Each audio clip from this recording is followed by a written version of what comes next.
Assalamualaikum, nama saya Rohanah Ben. Saya akan membentangkan tentang kelebihan tamadun Cina dan sumbangan kepada dunia dan masyarakat moden yang masih kekal hingga sekarang.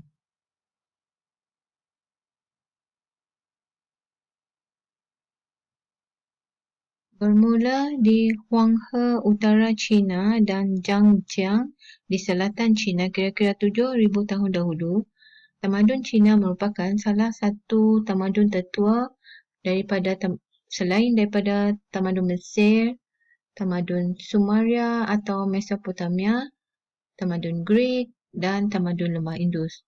Bangsa Cina terdiri daripada gabungan 5 etnik majoriti iaitu Han, Hui, Manchu, Mongol dan Tibet, yang juga dikenali sebagai Zonghua Minzu yang bermaksud bangsa Tionghoa. Identiti tamadun Cina bersifat dominan iaitu tidak diserap oleh tamadun lain dan berkesinambungan sejak dahulu sehingga sekarang, meskipun mengalami perubahan dalam proses perkembangan yang panjang.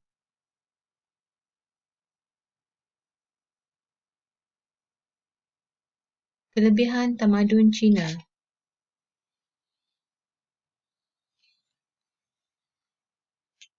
Yang pertama adalah dinamik. Dengan adanya Sungai Kuning, tamadun Cina sentiasa berkembang selari dengan pembentukan sistem pemerintahan. Kemunculan tokoh-tokoh penyatuan Cina seperti Shi Huangdi telah berjaya menyatukan Cina dan beliau juga telah mencetuskan idea kreatif dengan terbinanya tembok besar negeri Cina yang kekal hingga sekarang. Yang kedua, pengaruh yang luas. Penggunaan kod undang-undang dan adat istiadat Cina dalam ketenteraan Mongolia semasa dinasti Wei jelas membuktikan pengaruh tamadun Cina yang kuat. Selain itu, pengekalan cara makan, berpakaian dan nama seseorang Cina terus dikekalkan walaupun dia telah memeluk Islam. Pengaruh tamadun Cina juga mempengaruhi negara-negara lain di dunia dalam bidang herba, restoran Cina dan Chinatown. Selain itu, corak pemerintahan Cina semasa dinasti Tang juga turut dicontohi oleh Jepun. Yang ketiga, jangka hayat yang panjang. Tamadun Cina merupakan tamadun yang paling lama bertahan iaitu selama kira-kira 4,000 tahun. Selepas ditemui sejak tahun 2000 sebelum Masihi. Maharaja-maharaja yang berkebolehan dan berwibawa seperti Han Wuti iaitu maharaja perempuan yang pertama dan Shi Huangdi memanjangkan jangka hayat tamadun Cina disebabkan usaha-usaha penyatuan negara Cina yang berpecah belah. Zaman kegemilangan dapat dicapai selepas pemerintahan dinasti Han. Yang keempat, nilai-nilai moral. Dalam sistem budaya dan pemerintahan Cina, nilai-nilai moral amat dititik beratkan terutamanya amalan Buddhisme dan Konfusianisme yang merupakan asas pembentukan masyarakat. Menurut nilai moral ajaran Konfusianisme, selain ahli masyarakat, pemerintah juga perlu memainkan peranan dan tanggungjawab terhadap rakyat. Ajaran Buddhisme turut membantu masyarakat dalam mencapai kesempurnaan hidup. Seterusnya, sumbangan kepada dunia dan masyarakat moden yang masih kekal hingga sekarang.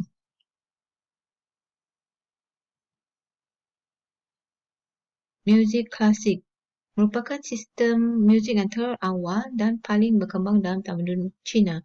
Alat-alat muzik yang pelbagai bentuk diperbuat daripada batu, kulit, tanah liat, sutra, logam, buluh, kayu dan labu. Biasanya dimainkan dalam upacara yang melibatkan agama, perayaan rakyat dan di istana. Alat-alat muzik yang dimainkan seperti memetik, contohnya guzheng, pipa dan luiqin, menggesek, contohnya erhu, genderang, contohnya gendang 24 musim dan meniup, contohnya seruling dan atau zudi.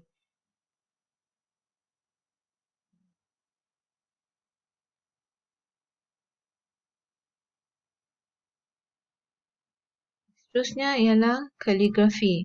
Dalam tamadun Cina, kaligrafi memainkan peranan penting dari segi nilai seninya kerana dianggap dapat melambangkan kehalusan pribadi atau tahap pencapaian seseorang. Ditulis dengan menggunakan dakwat berus yang tajam di hujung dan diperbuat daripada bulu serigala, bulu kambing atau bulu rusa dan kadang-kadang sutra. Kaligrafi menggunakan sistem piktogram untuk mewakili setiap kata.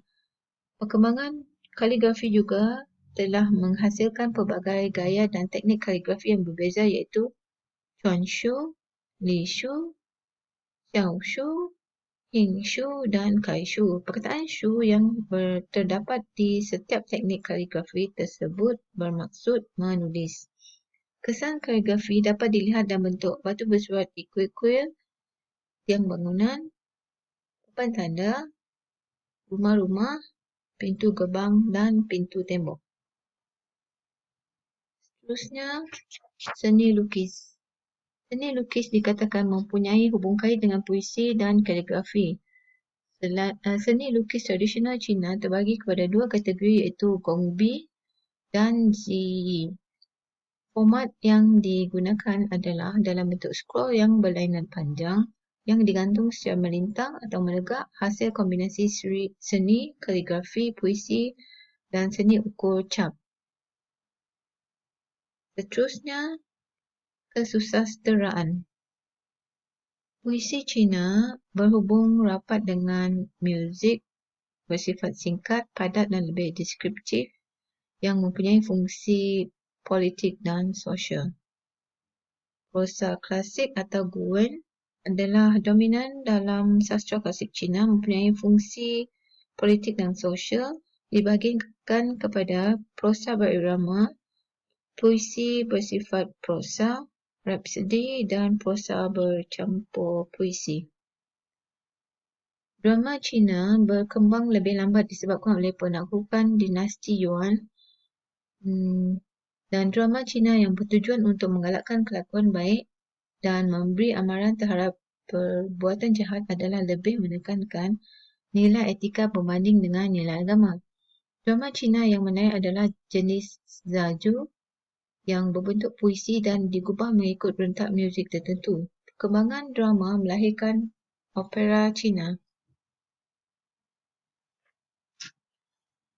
Perkembangan fiksyen atau dalam istilah Cina xiaoshu bermaksud percakapan yang sia-sia atau percakapan kecil adalah atas dasar tradisi bercerita zaman yang lebih awal iaitu Penglipu Lara. Seni bina. Pembinaan tembok yang bertujuan untuk mengukuhkan pertahanan dan keselamatan adalah antara pembinaan yang penting dalam tamadun Cina. Bangunan yang dibina mengambil kira susun atur dan kedudukan berdasarkan kepada teori Feng Shui atau kuasa alam. Tembok yang terkenal dan menjadi salah satu antara keajaiban dunia adalah tembok besar Cina yang dibina secara berperingkat-peringkat sejak zaman dinasti Qing dan siap sepenuhnya dalam zaman dinasti Ming. Tembok yang bermula dari Sungai Kuning hingga ke kaki gunung Qilingshan dan Tianshan adalah sepanjang 21,196 kilometer. Seterusnya, sains dan teknologi. Teknologi membuat kertas hasil daripada tumbuh-tumbuhan dan komposisi lain telah diperkenalkan oleh seorang lelaki bangsa Tionghoa iaitu Cai Lun pada tahun 105 semasa dinasti Han.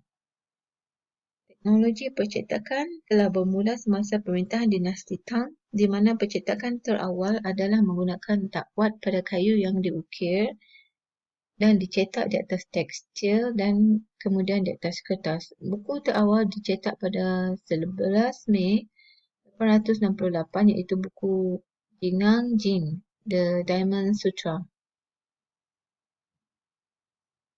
Sifat-sifat magnet telah ditemui semasa dinasti Han dan seterusnya penemuan tentang gejala arohan dalam kurun ke-6, ilmu pengherotan dan kekutuban magnet dalam kurun ke-8 dan 9. Berikutan penemuan sifat unik magnetik ini iaitu selalu mengarah ke selatan, orang Cina telah menghasilkan kompas yang mulanya digunakan semasa pelayaran. Kompas terawal yang terbuat daripada batu lodestone, iaitu batu magnet, adalah berbentuk senduk, juga dikenali sebagai sinan oleh masyarakat pada zaman itu, yang bermaksud senduk yang selalu mengarah ke selatan. Dalam bidang matematik pula, penggunaan sampua atau abacus diperkenalkan oleh ahli matematik Cina iaitu Zhou Yu dalam kurun kedua. Kebanyakan karya matematik seperti nilai pi, sistem perpuluhan dan perpecahan serta penemuan kuantiti negatif terkandung dalam buku Jiuzhang Zuanshu, 9 bab matematik yang ditulis oleh Zhang Chang. Dalam bidang perubatan, sistem perubatan Cina tradisional terdiri dari teori 5 elemen, teori Jing dan Luo, dan teori kosmik dualistik Yin dan Yang.